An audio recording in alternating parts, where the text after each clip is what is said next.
Lumaki si Kiel na laging nakabuntot kay Trisha. Lahat ng gusto nito ay sinusunod niya. Hindi lamang dahil sa tumatanaw siya ng utang na loob dito, kundi dahil sa lihim niyang pagtingin para sa dalaga. Ngunit ang puso ni Trisha ay nakatali lamang sa iisang lalaki na lubos nitong hinahangaan mula pa noon. Isang sikat na vocalist ng isang bandang namamayagpag sa Pilipinas. Ano nang gagawin ni Kiel? Patuloy ba siyang aasa at susunod sa lahat ng gusto ni Trisha, gayong nasasaktan na siya nito? O pipiliin niyang lumayo sapagkat hindi siya ang prinsipe nito at isa lamang siyang alipin sa pagmamahal ng dalaga? Ang simula ng storya. Lumaki silang sabay. Lumaki silang sinusunod niya lahat ng gusto nito. Isang sigaw lang ni Trisha, tiklop na siya. Takot siya rito. Bakit?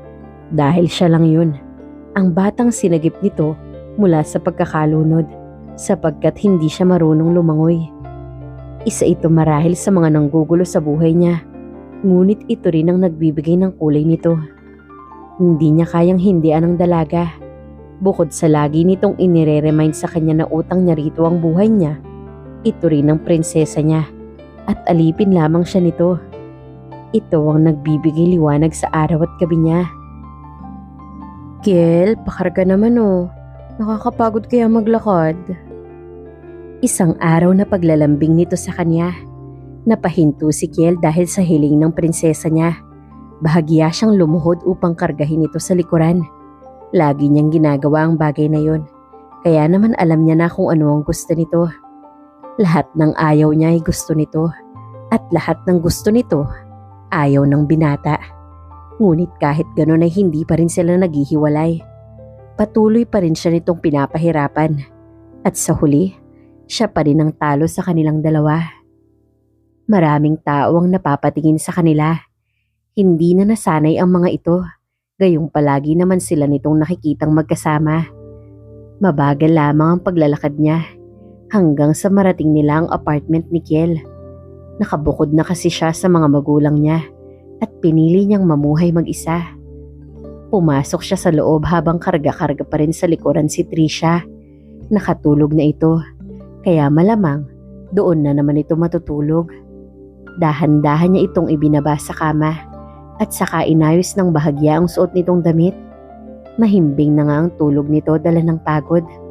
Nakipagsiksikan lang naman ito sa mga taong nanonood sa live na concert. Concert ng paborito nitong banda sa isang malaking screen ng isang mall. Banayad ang pagpikit nito na animoy nasa isang malalim na panaginip. Napabuntong hininga si Kiel. Kung alam lang sana ni Trisha na nahihirapan siyang nakikita ito na humahanga sa iba. Ngunit ano nga naman ang magagawa niya? Wala siyang lakas ng loob upang aminin ang nararamdaman niya. Alam niyang darating ang araw na mapapagod din siya. Sa ngayon, magiging masaya muna siyang kasama ito palagi, na nakikita at nakakausap ito. Kontento na siya ron, kahit pa kadalasan ay pinapahirapan lamang siya ng dalaga. Masaya siya na nakikita siyang nahihirapan, samantalang isa lang ang gusto niya, at yun ay ang kaligayahan ng dalaga. Hindi na ito nagbago. Mula noon ay konsumisyon niya na ito. Hindi niya alam kung bakit ganun. Pero syempre kapag masaya ito, masaya na rin siya. Naupo siya sa kanyang kama at nilingon ito. Hinubad na rin niya ang sandals na suot ng dalaga. Dahan-dahan ang kanyang kilos sapagkat ayaw niyang istorbohin ang tulog nito. Kinumutan na rin niya ito pagkatapos at naglatag na ng higaan niya sa sahig. Napagod din kasi siya, ngunit bago siya natulog ay naligo muna. Kinabukasan, nagpa-deliver na lamang siya ng pagkain para sa kanila ni Trisha. 7:00 na ng umaga, ngunit ayon at tulog na tulog pa rin ito. Hinayaan na lang muna niya at ginising na lamang nang dumating ang breakfast na in-order niya. Hinila niya ang kumot nito ngunit ayaw pa rin talagang gumising. Trisha, gising na. Mag-breakfast na tayo. Aya niya at saka bahagya pa itong hinila sa braso. Ngunit hinila rin siya nito pabalik, kung kaya ay napasubsob siya rito sapagkat hindi niya inaasahan yun. Kaagad na kumabog ang pasaway niyang puso nang matitigan ito ng malapitan. Bumilis ang kanyang paghinga. Nakatunghay siya sa magandang mukha ni Trisha. Nanatili itong nakapikit na para bang kontento na sa ganong posisyon at hindi man lang nito napansin na halos mandaganan niya na ito. Napalunok siya at nagpigil. Baka kung ano ang magawa niya at mahalikan niya ito nang wala sa oras. Ngunit hindi niya magawang umayos ng tayo. Ay tila ba may magnet ang katawan nito na hindi siya mapahiwalay. Naglakbay ang kanyang mga mata mula sa may kaliitan nitong noo, pababa sa magagandang kilay at sa mahahabang pilik mata nito. Mula roon ay bumaba pa ang kanyang paningin sa maliit na tungki ng ilong nito at sa magandang hugis ng mga labi. Doon ay mas dumoble ang kaba na kanyang nararamdaman at bahagya pang nanuyo ang kanyang lalamunan. Maya-maya pa ay nagmulat ito ng mata at kaagad silang nagkatitigan. Nagulat si Trisha at naitulak siya ng malakas, dahilan kung bakit umayos siya ng tayo. Anong ginagawa mo? Bakit ka dumagan sa akin, ha, Kiel? Napahawak pa ito ng mahigpit sa kumot na tila ba naninigurado. Buong akala siguro nito ay may ginagawa siya. Ginigising lang kita, kaya lang hinila mo ko. Kaya ganun ang posisyon natin. Tumayo ka na dyan, kumain na tayo. Pag-iiba niya sa usapan at saka tumungo na sa nagsisilbing kusina ng apartment na yon. Binato pa siya nito ng una na hindi na lamang niya nilingon. Alam niyang namula ang kanyang mukha nang mahuli siya nitong titig na titig. Ipinaglagay na lamang niya ito ng pagkain sa plato at maya-maya pa nga ay naupo na ito sa kanyang harapan at nagsimula ng kumain. May lakad ka ba mamaya? Tanong nito sa kanya, dahilan kung bakit siya napaangat ng tingin. Balak sana niyang dalawin ng kanyang lola sa villa nito ngayong araw. Ngunit gusto niyang umalis mag-isa, kaya ay hindi niya sinabi kay Trisha na may pupuntahan nga siya. At alam niyang sasama na naman ito. Paminsan-minsan kasi ay gusto rin niya na mapag-isa upang sanang pawiin ang lahat ng frustrations niya sa dalaga. Pinipilit kasi niya ang kanyang sarili na kalimutan ang nararamdaman niya para dito bago pa siya tuluyang lumubog at hindi na magawang umahon pa. Wala, dito lang ako at magpapahinga buong araw. Tipid na sagot niya at bumalik na sa pagkain. Great! Isasama kita sa bookstore at bibili ko ng mga bagong libro. Naubusan na kasi ako ng babasahin eh. Wala akong taga-bitbit kaya samahan mo ko ha. Please! Bahagya pa itong ngumuso at kumurap-kurap sa kanyang harapan. Maging ang boses nito na palagi nitong ginagamit kapag ayaw siya nitong humindi ay ginamit nito. Napabuntong hininga na lamang si Kiel. Naroon sila sa isang bookstore sa Marikina. Nakailang libro na si Trisha at siya ang nagbibitbit nun. As usual, hindi siya nakatanggi. Bukas na lamang niya itutuloy ang balak niyang pagdalaw sa kanyang lola. Sunod lamang siya ng sunod dito. Hanggang sa wakas ay napagod din ito at binayaran na nila lahat ng librong napili nito. Kung kaya ay lumabas na sila at tumungo sa parking. 11:00 na rin ang tanghali. Nagyaya na rin itong kumain ng tanghalian. Pumasok sila sa isang fast food restaurant at doon na lamang kumain ng lunch. Hanggang sa binuksan nito ang topic about adventures. Hindi siya mahilig sa adventure pero gustong-gusto ni Trisha yon. Niyaya kasi siya nito na umakyat sa isang popular na bundok sa Visayas. Ilang beses man siyang tumanggi. Pero ayun. Ayoko sumama. Tipid na sagot niya at nagpatuloy sa pagkain. Sige na, sumama ka na. May paglalambing sa boses nito. Marami pa akong gagawin. Kiel, naalala mo? Nung mga bata pa tayo? Sa ilog? Diba? Pagpapaalala nito sa kanya ng mapait na nakaraan. Natigilan ng binata. Lagi naman itong ganun. Ipapaalala nito ang nakaraan kapag may ayaw siya na gusto nito. Napabuntong hininga siya. Oo na, sasamahan na kita. Bakit ba? Bakit ba palagi na lang nitong ginagamit ang boses nitong malaanghel? Pero ano pa nga ba ang magagawa niya at napapayag na siya nito? Kung hindi lamang niya ito mahal, matitiis niya sana. Ang kaso, nag-uumapaw ang pagmamahal na nararamdaman niya para dito. Dumating ang araw ng hiking nila. Kasama kasi nito ang ilan sa mga kabarkada nitong college kung saan ay mahilig din sa adventure. Si Kiel ang tagabitbit ng mga gamit nito, habang si Trisha ay patalon-talon sa tuwa sapagkat natupad na ang pinapangarap nitong adventure. Mabilis siyang mapagod pero okay lang. Prinsesa niya ito kaya kailangan niyang pagsilbihan. Hindi niya ito maaaring pagbayaan at baka kung ano pa ang mangyari dito kapag umalis ito nang hindi siya kasama. Abot langit ang tuwa ni Trisha ng pag-usapan ng ilan sa mga babaeng kasama nila sa hiking ang tungkol sa nalalapit na concert. Concert ng isang sikat na banda sa Pilipinas kung saan napabilang ang taong hinahangaan ni Trisha. Tahimik lamang na nakikinig si Kiel sa usapan ng mga ito at nilagyan pa ng jacket ang magkabilang balikat ng babae. Kilig na kilig ito sa tuwing napapag-usapan ng lalaking yun, si Jansen. Gabi na at nagkukwentuhan lamang sila sa labas ng kanika nilang mga tent. 12 silang lahat at ang bawat dalawang pares ay may tigi-isang tent. Sanay naman ng magkasamang natutulog sina Trisha at Kiel, kung kaya ay ayos lang para sa kanila na magkasama sa iisang tent. Mas matatakot siguro si Kiel kung sa ibang tent matutulog si Trisha. Mas safe kasi ito kapag siya ang kasama nito. Nagpatuloy lamang sa usapan ng mga kababaihan habang lumalagok naman ang tigi-isang lata ng alak ang mga lalaking kasama nila. Hindi nakasama si Kiel doon. Hindi naman kasi siya umiinom. Katabi niya si Trisha hanggang sa humilig ito sa kanyang balikat. Malamig ang paligid at nayakap na lamang ni Kiel ang kanyang sarili.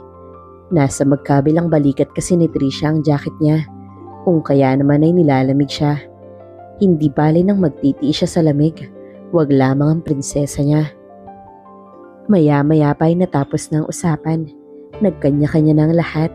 Naiwang nakaupo ang dalawa sa damuhan habang nakatingala sa langit. Maraming magagandang bituin ang nagkikislapan doon na para bang nagsasayawan. Nanatiling nakahilig ang dalaga sa balikat ni Kiel at pagkuha na'y nagsalita. Sobrang ganda no? Balang araw maaabot ko rin yan. Pabulong na wika nito at bahagya pang itinuro ang isang malaki at makinang na bituin. Alam ni Kiel kung sino ang tinutukoy nito na makinang na bituin. Si Jansen. Bahagyang kumirot ang kanyang puso at napabaling na lang ang kanyang tingin sa kadiliman ng gabi. Bumigat ang kanyang paghinga, ngunit pilit niyang pinapakalma ang sarili. Parang hindi pa siya sanay na halos sambahin ni Trisha ang litrato ni Jansen. Hindi man ito nakikita sa personal, ang binata ay nasasaktan sa matinding selos na nararamdaman. Siya yung palaging nasa tabi, ngunit iba ang hinahanap-hanap nito.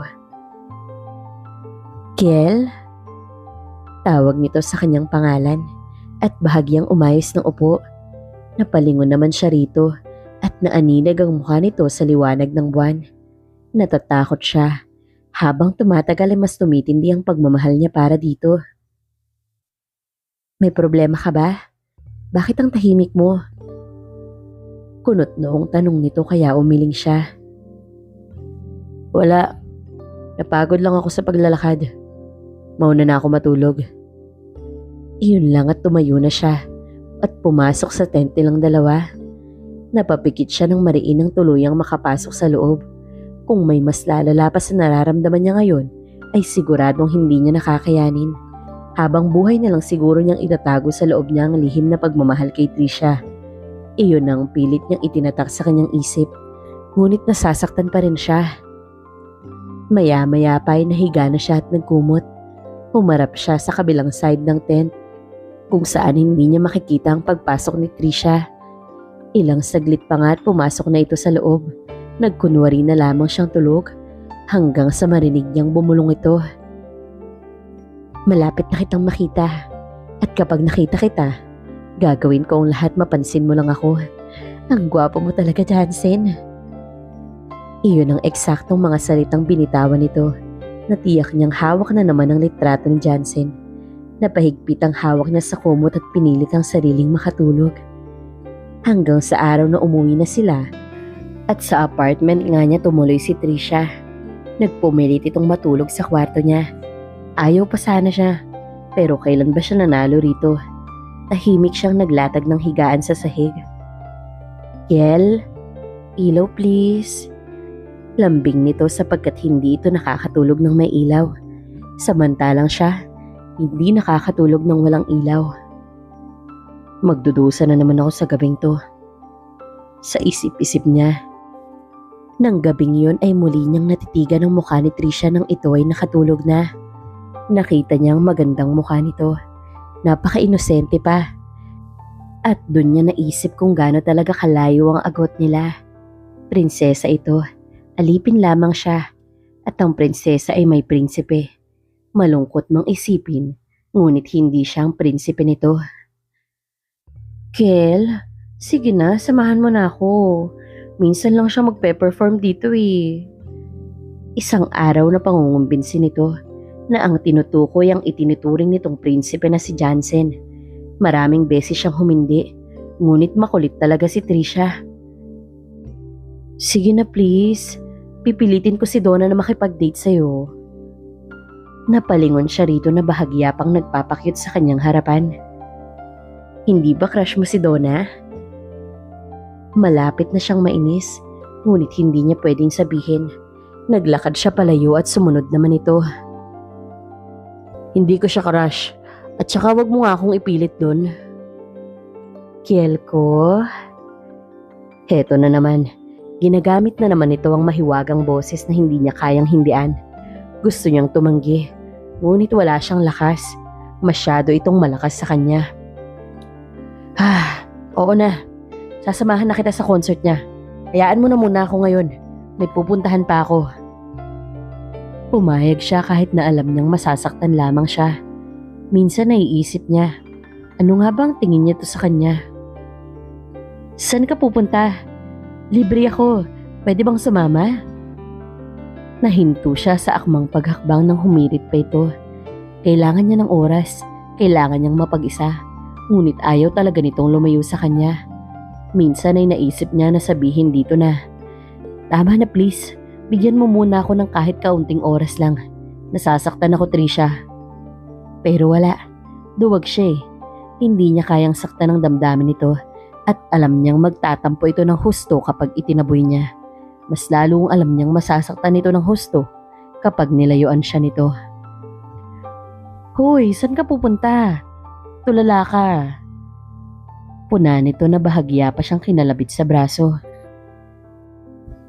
Dadalawin ko si Lola. Ilang linggo na rin kasi akong hindi nakakadalaw sa kanya. Sama ako please. Gusto ko ring makita si Lola. Namiss ko na rin siya eh. Natuod siya sa kinatatayuan. Ang araw na akala niya ay makakapagpahinga ang utak niya ay mukhang hindi dadating. Kahit saan siya pumunta ay gusto nitong sumama. Wala siyang kawala sa sakit na araw-araw niyang iniinda kapag nakikita ito. Wala na siyang nagawa kundi ang tumango ng bahagya. Binaybay nila ang daan patungo sa villa ng Lola Violeta niya. Batid niyang miss na siya nito. Namimiss na rin niya ang mga luto nito sa kanya. Habang si Trisha ay hawak ang cellphone at nanonood naman ng music video ng banda ni Jansen. Panaka-naka ay napapalingon siya rito sapagkat napapalakas ang tawa ng dalaga. Naroon ulit ang pamilyar na kirot. Ilang saglit pa ay narating nila ang villa at nadatnan si Lola na nagtitilig ng mga orchids nito. Kaagad itong napangiti nang makita siya, kung kaya ay yumakap siya ng mahigpit. Ganoon din si Trisha. Itinuring na rin yata nitong Lola ang kanyang lola. Mabuti naman at naisipan niyo akong dalawin. Miss na miss ko na kayo. Umakbay pa si Trisha sa balikat ng kanyang lola. Pasensya na po Lola, parati po kasi kaming busy kaya hindi nakakadalaw. Ngumiti lamang ang matanda at inakay sila sa loob. Nasa 70s na ang edad ng kanyang lola, ngunit malakas pa rin ito. Hindi rin kakita-kita ang katandaan. Kaagad itong tumungo sa kusina at sinabing ipagluluto raw sila. Na-excite naman si Kiel at talagang paborito niya ang luto ng kanyang lola. Tinulungan pa nila itong maghanda ng mga sahog para sa lulutuin nito. Masayang kabanding ang kanyang lola at kasundong-kasundo ni Trisha.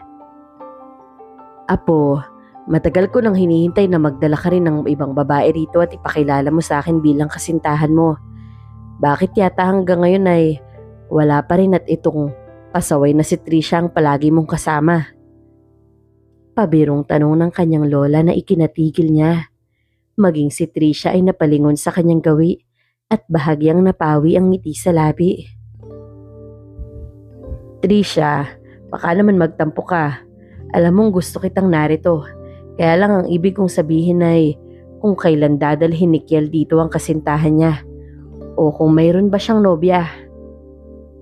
Tinapik-tapik pa ni Lola Violeta ang likuran ni Trisha na noon ay napangiti na ngunit umiba naman ang muka. Bakit? Nang dahil ba sa sinabi ng lola niya? Huwag kayong mag-alala, Lola. Malapit na ho.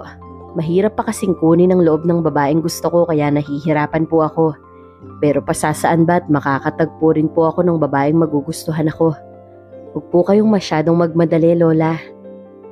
Sagot niya rito at muli nang bumalik sa pagbabalat ng carrots. Biglang tumahimik ang paligid nang pumasok ang kanyang lola upang maligo raw saglit. Pagkatapos na lamang daw nitong maligo ay saka nito itutuloy ang pagluluto. Hindi siya nag-angat ng tingin, ngunit alam niyang nakatingin sa kanya si Trisha. Hanggang sa lumapit pa nga ito sa kanya. Sino ba ang babaeng gusto mo na tinutukoy mo? Parang wala naman akong kilala.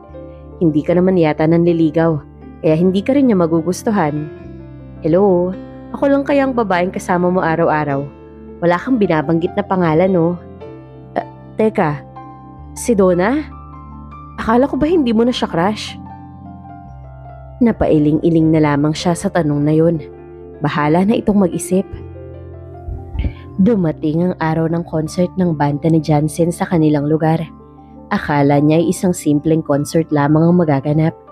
Hindi niya lubos maisip na magkakabanggaan si Trisha at Jansen at personal na nagkita sa malapitan. Tahimik lamang siya sa tabi ng dalaga habang nakikipagkamay ito kay Jansen at kulang na lang ay himatayin sa kilig. Ngunit mas lalong hindi niya lubos maisip na ang lalaking dati ay hinahangaan lamang nito ay nagustuhan nito. Dinalaw at niligawan si Trisha. Naisip niya, saan na ako lulugar? Anong laban ko sa sikat at nagniningning na kagaya ni Jansen? Habang ako, eto, ikaw lang ang itinuturing na kayamanan. Halos hindi siya makahinga ng araw na sinabi ni Trisha na sinagot na nito si Jansen. Ang bilis ng pangyayari. Sa isang iglap ay tuluyang gumuho ang kanyang mundo. Gusto niyang sumigaw na sa kanya lang si Trisha, ngunit wala siyang karapatan. Dahil para sa kanya, isa lamang siyang alipin na tumatanaw ng utang na loob. Utang na loob sa pagligtas nito sa buhay niya. Pero sadyang ganito ba talaga to? Kakain ng mga ito sa labas basta kasama siya. Sasama ito kay Jansen basta kasama siya. Nagdi-date ang mga ito kasama siya. Gusto niyang sabihin na, prinsesa ko, tama na, nasasaktan ako. Pero dahil masaya ito, pinipili niyang maging masaya na lang. Niayaw nitong nawawala siya sa paningin nito kapag magkasama ang mga ito. Maging ang unang halik nito ay naroon siya. Sobrang sakit. Dampi lang yun, ngunit pakiramdam niya ay nabagsakan siya ng langit. Gumuho ang mundo niya, kasabay ng pagbagsak ng luha sa mga mata niya. Nakita mo yan, Kiel ko? My God, hindi ako makapaniwalang hinalikan niya ako. Hindi niya natapos ang sasabihin ng talikuran niya ito ng araw na yun. Kailangan niyang magtago para hindi ito mahalata. Pero hindi pa rin nagwawakas. Akala niya ay iyon na ang pinakamalala. Nagbakasyon ito sa bahay ng boyfriend nito at sinama si Kiel. Kinailangan nitong gumising ng hating gabi para lang lumipat sa salang kinahihigaan niya. Hindi ito sanay matulog mag-isa. Wala lang ba talaga ako sa'yo? Hanggang kailan ako ganito? Hanggang kailan ka ganito? Hanggang kailan ako magtitiis sa matinding selos? Hindi niya namalayan at tuluyan na siyang napagod. Kailangan niya ng magbago para sa sarili niya at para na rin kay Trisha. Kailangan niyang gawin kung ano ang tama at lumayo na sa mga ito at mamuhay ng mag-isa. Nakisaya siya sa mga pinsan ng babae ng boyfriend nito. Nakipaglandian pa nga siya. Hinayaan niya ito at hindi pinansin. Sumabay pa siya sa panunukso ng ilan sa mga pinsan nito. Ligawan mo na yung pinsan ko, Kiel. Panunokso pa ni Jansen na sinundan ng hiyawan ng mga kasamahan nito sa banda. Mag-iipon muna ako ng pandate namin. Sabay ngiti na sagot niya. Nakita niyang pag-iba ng mukha ni Trisha at umiwas ito ng tingin. Nang gabing yon ay natulog siya sa sofa nang hindi pinapansin si Trisha. Masyado nang mabigat sa dibdib. Kinabukasan ay nagpaalam na siyang umalis. Ayaw mang pumayag ni Trisha pero masyado na siyang pagod. Masyado na siyang nasasaktan. Umiyak pa ito pero pagod na talaga siya. Nang dahilan kung ba't niya nabitawan ng mga salita na, alam kong sanay ka na kasama ako. Sanay ka na nasa tabi mo lang ako. Pero hindi mo ba nararamdaman? Napapagod na ako, Trisha. May boyfriend ka na. Siya na ang bahalang mag-alaga sa'yo. Siya na ang may karapatang yakapin ka. Ang halikan ka sa noo. Ang hawakan ng kamay mo. At higit sa lahat, siya ang may karapatan na mahalin ka. Dahil sabi mo nga, ikaw ang prinsesa at siya ang prinsipe mo. Kaya palayain mo na ako. Palayain mo na ang alipin mo. Pagkasabi niya noon ay tanalikuran niya na ito. Bit-bit niya ang bag na daladala niya. Pinigilan niya ang umiyak. Hindi ito nakapagsalita. Iniwan niya itong hindi nasasabi rito ang kanyang tunay na nararamdaman. Samantalang sa kabilang banda, hilam sa luha ang mga mata ni Trisha. Hindi makapaniwala sa mga narinig na sinabi sa kanya ni Kiel. Nasasaktan siyang tinatanawang paglayo nito. Naninikip ang kanyang dibdib at naroon ang kagustuhan na habulin nito at pigilan. Napahikbi na siya at tinakpan ng kanyang mga labi. Napapagod? Bakit? Bakit ito mapapagod? Bakit siya nito iiwan? Anong ginawa niya? Paano na siya ngayon? Paano na? Hindi siya mabubuhay nang wala ito sa tabi niya. Hindi niya kayang maging masaya kapag wala ito sa paligid niya. Hindi niya magawang kumain ng wasto kapag hindi ito kasama. Akala niya si Jansen na ang lalaking pinaka-importante sa kanya. Bakit ngayon? Daig pa niyang namatayan. Bakit ngayon nasasaktan siya at halos hindi na magawang kausapin si Jansen? Hindi niya alam kung saan pumunta si Kiel, ni hindi niya ito matawagan. Nakapatay ang cellphone nito. Kung kaya ay tuluyan nang nagtaka si Jansen sa pananahimik niya at hindi pagkain. Wala naman siyang ginagawa sa bahay bakasyonan ng mga ito at nagpa-practice lang naman ang mga ito ng kanta. Noon, ang marinig lang ang boses ni Jansen ay langit na para sa kanya. Ngayon, hindi na ito ang nasa isip niya kahit pa personal niya na itong nakikitang kumakanta. Palagi rin siyang tulala at si Kiel lamang ang tanging nasa isip. Miss na miss niya na si Kiel. Kailangan niya itong makita at itanong dito kung ano nga ba ang kailangan niyang gawin para hindi ito mapagod na kasama siya. Gagawin niya ang lahat bumalik lamang sila sa dati. Kahit pa ikasira naman yun ang relasyon niya kay Jansen. Ngayon, mas mahalaga si Kiel para sa kanya. Ang dahilan, hindi niya pa alam. Nang sumunod na araw, nakiusap si Trisha na kung maaari ay hihatid na lamang siya ni Jansen sa Manila. Alam niyang magiging unfair para dito ang kanyang gagawin. Ngunit yun ang inuutos ng kanyang puso. Kumikirot yun tuwing naiisip niyang hindi niya nakasama si Kiel. Nag-aalangan man, ay nagawa niyang ipaliwanag kay Jansen ang lahat. Mabuti na lamang at bukas naman ang isipan nito at inintindi siya. Kung sila raw ang para sa isa't isa, ay pagtatagpuin silang muli. Ilang oras ang biyahe hanggang sa marating niya ang apartment ni Kiel. Kaagad siyang kumatok ng ilang beses, ngunit walang sumasagot. Naisip niyang may duplicate key pala siya sa kanyang bag. Kaagad niyang hinagilap yun at binuksan ang pinto. Tumambad sa kanyang malinis na kama. Tinungo niya ang banyo at kinatok yun. Ngunit walang kahit na anong ingay siyang naririnig sa loob. Kaya naman binuksan niya. Ngunit wala ring tao. Humakbang siya patungo sa gawin ng kama. At saka walang kalakas-lakas na napaupo sa dulo nun. Gusto niya nang umiyak.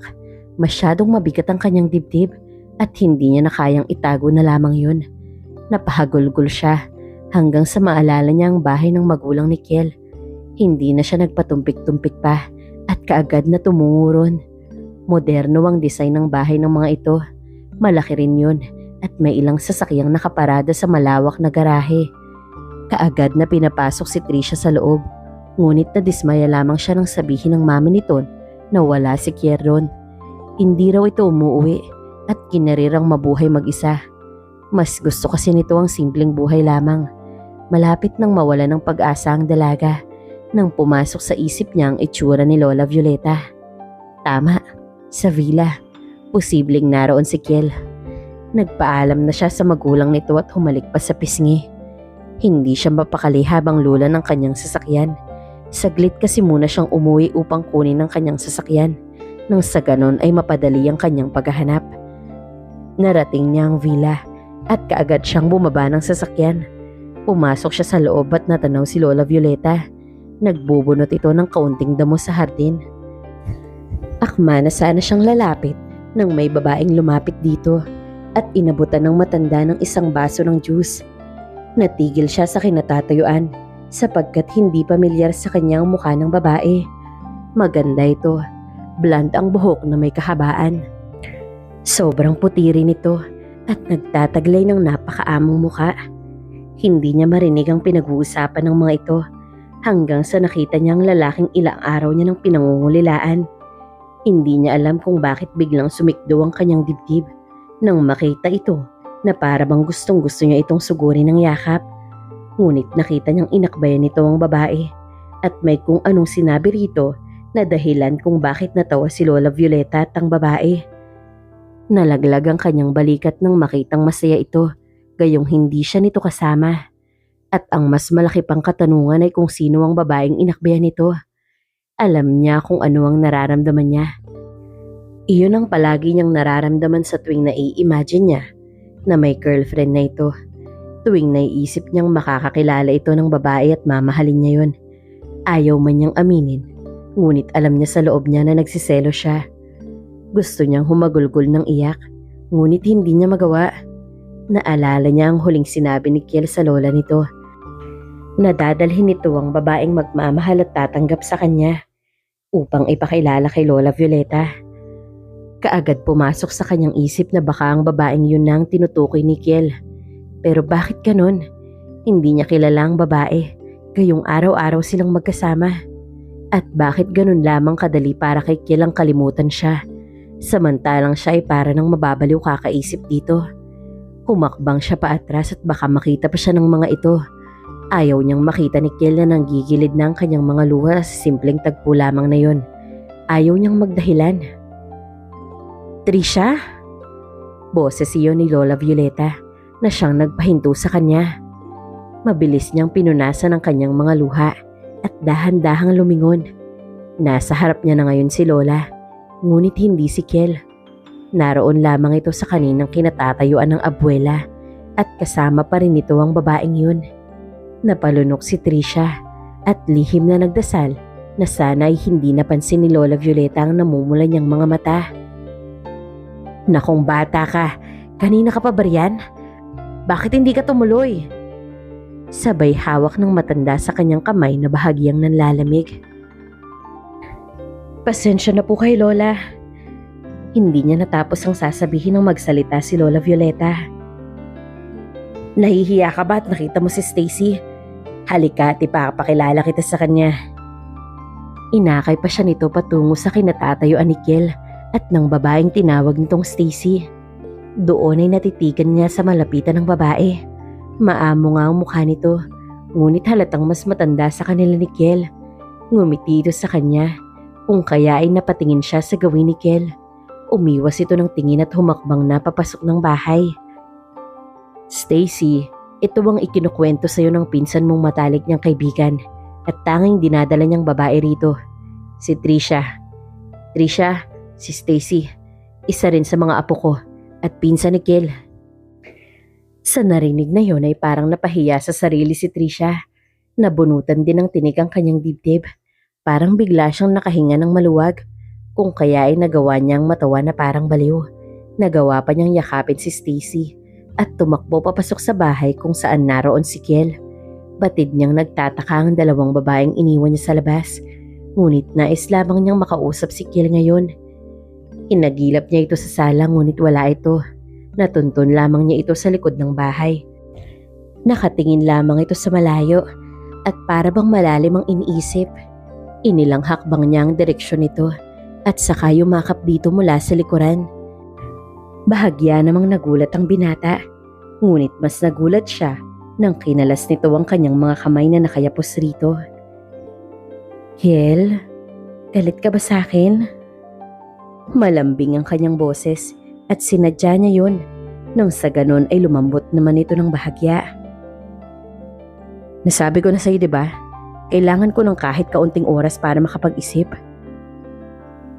Bakit, Kiel? Bakit kailangan mong mag-isip? Kiel, okay naman tayo dati ah. Hindi ko maintindihan kung bakit kailangan mong mapagod. Bakit? Anong dahilan at napagod ka sa akin? Sabihin mo at handa akong iwasan ng mga bagay na... Iwasan? Imposible. Napailing-iling pa ito at bahagyang tumaas ang boses na dahilan kung bakit bahagya siyang napaurong. Anong imposible, Kiel? Kakayanin kong iwasan basta sabihin mo lang sa akin kung ano yon. Ayoko na ganito tayo. Hindi ako sanay. Huwag mo naman akong itaboy. Doon ay hindi niya na napigilan ang kanyang emosyon. Iyon naman talaga ang gusto niya. Ang makausap ito tungkol sa bagay na siyang dahilan kung bakit napagod ito. Naabot mo na ang bituin na pinapangarap mo, diba? Na siyang gustong-gusto mong abutin.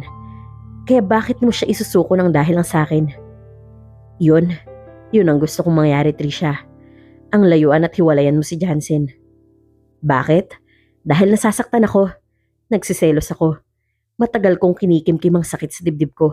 At ayoko nang magtagal pa yun. Mahal kita. At yun ang dahilan kung bakit ako nasasaktan. Hindi ba't imposible ang hinihingi ko?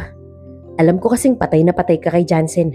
At alam kong hindi mo siya ipagpapalit sa isang katulad ko na ang tingin mo lang ay isang robot. Nasasama kahit saan ka magpunta. Naaalagaan at susundin ang lahat ng gusto mo. Kaya please, wag mo nang dagdagan pa ang sakit dito sa dibdib ko. Tanggap ko na, Trisha. Tanggap ko na si Jansen ang lalaking para sa'yo. Hindi nito nagawang tapusin ang anumang sinasabi nang bigla na lamang siyang tumingkayat at hinalikan nito sa mga labi. Inilingkis niya ang kanyang mga kamay sa batok nito upang hindi ito makawala. Batid niyang nagulat ito sa kanyang ginawa at ganun din naman siya. At sa ginawa niyang iyon, napagtanto niyang tama ang hinala niya. Na mahal niya si Kiel. Ito lang at wala ng iba. Maya-maya pa ay ginantihan ng binata ang kanyang halik. Mas lumalim pa yon hanggang sa makarinig sila ng mahinang palakpakan na siyang nagpatigil sa kanilang dalawa. Naroon na pala at nakatunghay sa kanila si Lola Violeta at si Stacy. Kapwa nakangiti ang mga ito. Hindi ba't sinabi ko na sa iyo, Apo, na walang ibang babae na nakalaan para sa iyo kundi si Trisha lang. Sapagkat kagaya mo, ay wala ring ibang babaeng dinala rito sa villa ang namayapa mong lolo bukod sa akin. At kami rin ang nagkatuluyan. Kaya sigurado akong si Trisha rin ang nakatadhana para sa iyo. Mahabang pahayag ni Lola. Muli silang nagkatinginan at nag-usap ang kanilang mga mata. Mahal kita. Mahal din kita. Ayokong mapunta ka sa iba at natatakot ako. Kaya please, akin ka lang dapat, Kiel. At sa'yo lang ako. At sa puntong yun, ay muling naglapat ang kanilang mga labi. Kapwa masaya sa mga nangyaring aminan. Wala na ang kakaibang bigat sa dibdib at napalitan yun ng saya na dulot ng pag-ibig.